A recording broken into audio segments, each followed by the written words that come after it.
নমস্কার বন্ধুরা, আবার চলে এসেছি নতুন একটা ভিডিও নিয়ে ভুটানের পার্ট 3। তো আজকে দেখাবো ভুটানের পুনাখার।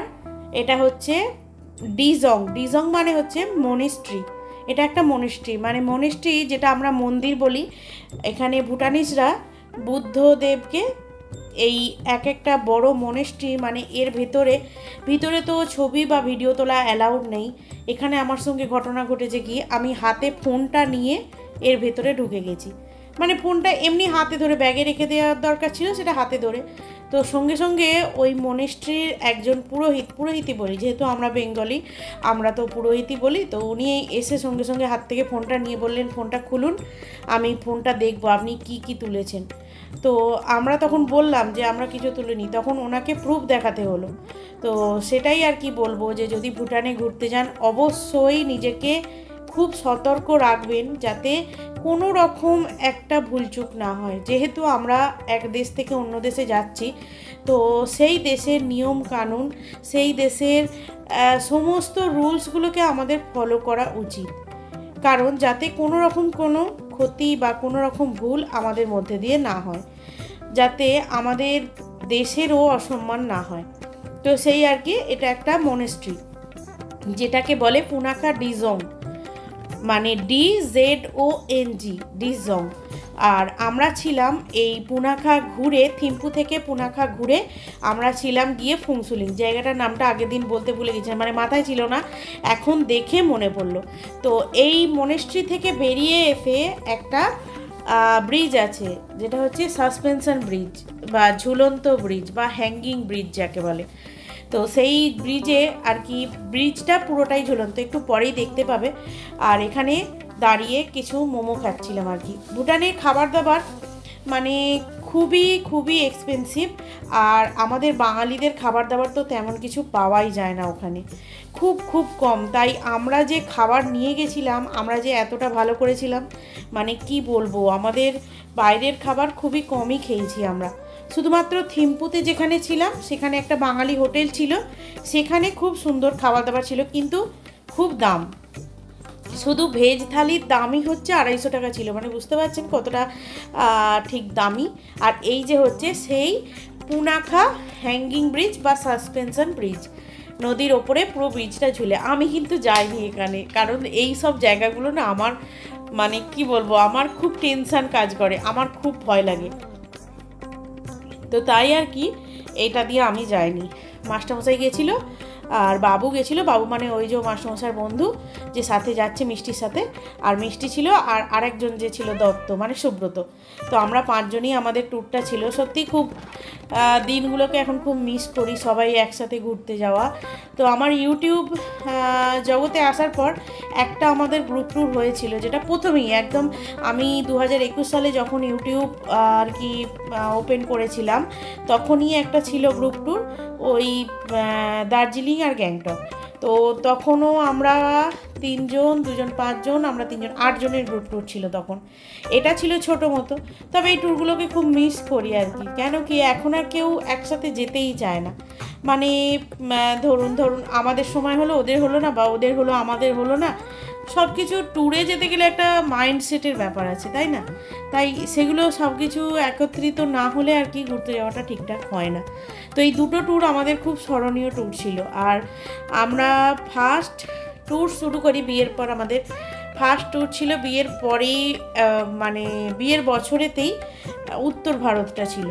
আর তারপরে 2015 সালে আমরা আর কি গ্রুপ ট্যুর শুরু করেছিলাম, মানে গ্রুপ মানে কি, ট্যুর অ্যান্ড ট্রাভেলসের সাথে, যেটা ছিল প্রথম হিমাচল মানে দেবভূমি।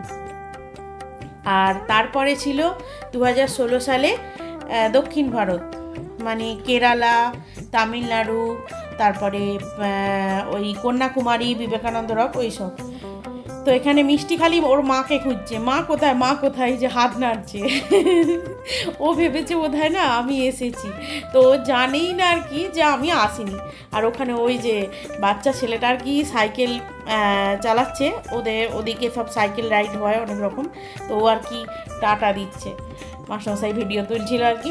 মাস্টারমশাই এটা দেখে আশা করি, এই ভিডিওগুলো দেখে আশা করি আপনাদের মনেই হতে পারে যে মাস্টারমশাই কেন ক্যামেরা ধরতে এত ভালোবাসে। আশা করি এরপর আর আপনারা বলবেন না যে আমি ইউটিউব করি, আমার ক্যামেরাম্যান নাকি মাস্টারমশাই। এরপর না এই ফালতু মন্তব্যগুলো আশা করি আপনারা আর করবেন না, কারণ এটা তো তখন আর ইউটিউব ছিল না। দেখতেই পাচ্ছেন মাস্টারমশাই কতটা নিখুঁতভাবে মাস্টারমশাই ভিডিও করেছে, কতটা ভালোবাসেছে এই কাজটাকে, বুঝতে পেরেছেন? অ্যাকচুয়ালি আপনাদের মন্তব্য করার আপনারা করবেন, এটা আমি জানি, কিন্তু মন্তব্য করার আগে একবার ভেবে দেখবেন তো যে আমি তাকে জোর করে করাচ্ছি বা আমি তাকে ফোর্সফুলি করাচ্ছি যে এটা তুমি করো, না কি সে তার স্ব ইচ্ছায় করছে। এটা একবার ভেবে দেখবেন, ঠিক আছে? কারণ এটা হচ্ছে 2019 সালের ভিডিও, আর আমি ইউটিউব শুরু করেছি 2021 সাল থেকে। তাই সেহেতু আশা করি আপনাদের কাছে খুবই পরিষ্কার যে কে কতটা ভালোবাসে বা কে কতটা কাকে ফোর্সফুলি করাচ্ছে, ঠিক আছে? তো দেখুন আমাদের ব্রিজ, মানে আমাদের বলবো না, মাস্টারমশাইদের আর কি ব্রিজ দেখা হয়ে গেল। এদিকটা আর কিছু নেই, শুধুমাত্র হেঁটে এসে মানে ব্রিজ দিয়ে যে লোকগুলোও যাচ্ছিলো না তারাও সব ভয় পাচ্ছিলো, কারণ ওটা পুরো ঝুলন্ত আর পুরো হাওয়া দিলেই মানে নড়ে উঠছে। আমি মানে ফিলিংসটা বলছি আর কি আপনাদের, কারণ আমি যেহেতু যাইনি, যারা গেছে তাদের ফিলিংস বা ভিডিওতে মাস্টারমশাই যে তুলেছে সেই কথাগুলো, সেগুলোকে মিলিয়েই আমি আর কি বললাম। তো এটা হচ্ছে এই ফুংসুলিং থেকে পারো যাবার পথে। এই প্রকৃতিটা পুরোপুরি আলাদা। মানে আমরা ভুটান জয়গাঁও থেকে থিম্পু গেলাম, থিম্পু থেকে ফুংসুলিং গেলাম, ফুংসুলিং থেকে পারো আসছি যখন, তখন এর প্রকৃতিটা পুরোপুরি রুক্ষ আর রাস্তাও এত সুন্দর। আর মানে পাহাড়ে অতটা উচ্চতার রাস্তা নয়, একদম মানে নদীর পাশ দিয়ে সুন্দর রাস্তা বয়ে যাচ্ছে, আর মনে হচ্ছে যেন পাহাড়ের কোল দিয়ে একদম আমরা যাচ্ছি, এত ভালো লাগছে দেখতে। মানে ভুটানের পরিবেশটা না আমার অনেকটাই আলাদা লাগলো বেশ।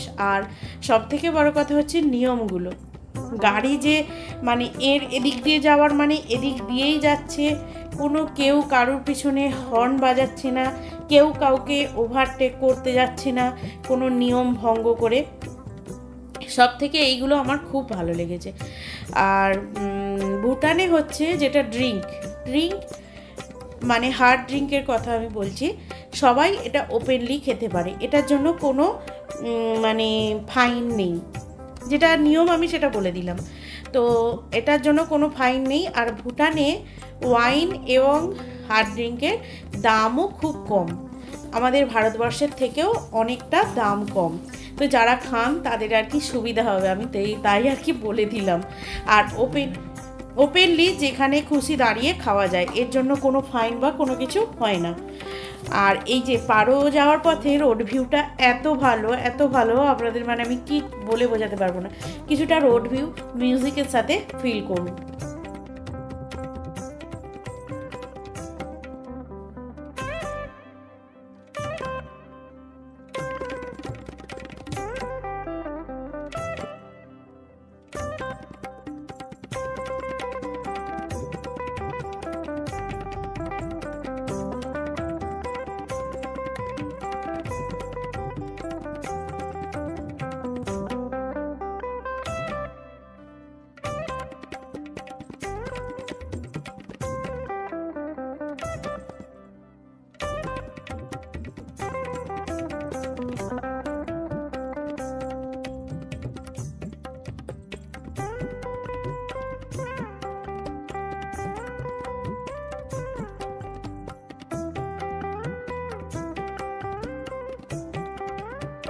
তো চলুন তাহলে এরপরে আমরা চলে এসেছি একটা মানে একটা আর কি সাইট সিনই বলি, নদীর ধারে একটা দাঁড় করাবে আমাদের ড্রাইভার দাদা, বললো যে আপনারা নদীতে স্নান করে নিন, মানে আর কি মেরেই বললাম এখানে।